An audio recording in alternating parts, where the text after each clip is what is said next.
সচিবের মেয়াদ বাড়ল। ভোটের আবহে রাজ্য সরকারের মুখ্য সচিবের মেয়াদ বাড়ানো হলো। মেয়াদ বাড়ল 3 মাস। মুখ্য সচিব বিপি গোপালিকার মেয়াদ বাড়ল 3 মাস বাড়ানো হলো মেয়াদ।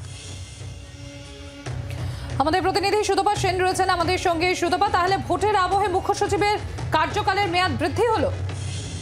একদমই তাই। তুমি জানো যে মুখ্যমন্ত্রী মমতা বন্দ্যোপাধ্যায় কিন্তু বেশ কিছুদিন আগে কেন্দ্রীয় সরকারকে চিঠি লিখেছিলেন এবং সেখানে তিনি উল্লেখ করেছিলেন যে ভোটের রেজাল্ট 4 জুন বেরোবে এবং মুখ্য সচিবের অবসরের দিন হচ্ছে 31শে মে। কাজেই এক্সটেনশন চেয়েছিলেন মুখ্যমন্ত্রী মমতা বন্দ্যোপাধ্যায় চিঠি লিখে। সেই তার যে আর্জি তাতে মান্যতা দিল কেন্দ্রীয় সরকার এবং তুমি জানো যে প্রধানমন্ত্রী নিজে এর ব্যাপারে সিদ্ধান্ত নেন। কাজেই রাজ্যের বর্তমান মুখ্য সচিব বিপি গোপালিকা তার অবসরের দিন ছিল 31শে মে। তিনি 3 মাসের এক্সটেনশন পেলেন, অর্থাৎ অগস্ট মাস পর্যন্ত কিন্তু এই রাজ্যে মুখ্য সচিব হিসেবে থাকবেন তিনি।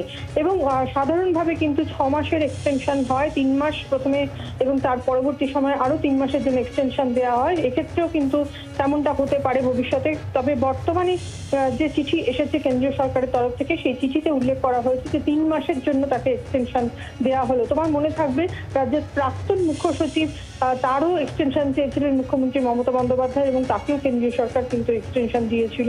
বিপি গোপালিকার ক্ষেত্রেও তার ব্যতিক্রম হলো না, তিনি 3 মাসের এক্সটেনশন পেলেন, অর্থাৎ আগামী অগস্ট মাস পর্যন্ত এ রাজ্যের মুখ্য সচিব হিসেবে থাকবেন বর্তমান মুখ্য সচিব বিপি গোপালিকা। ধন্যবাদ সুতপা। বাংলার আওয়াজ, বাঙালির আবেগ, জি 24 ঘন্টা।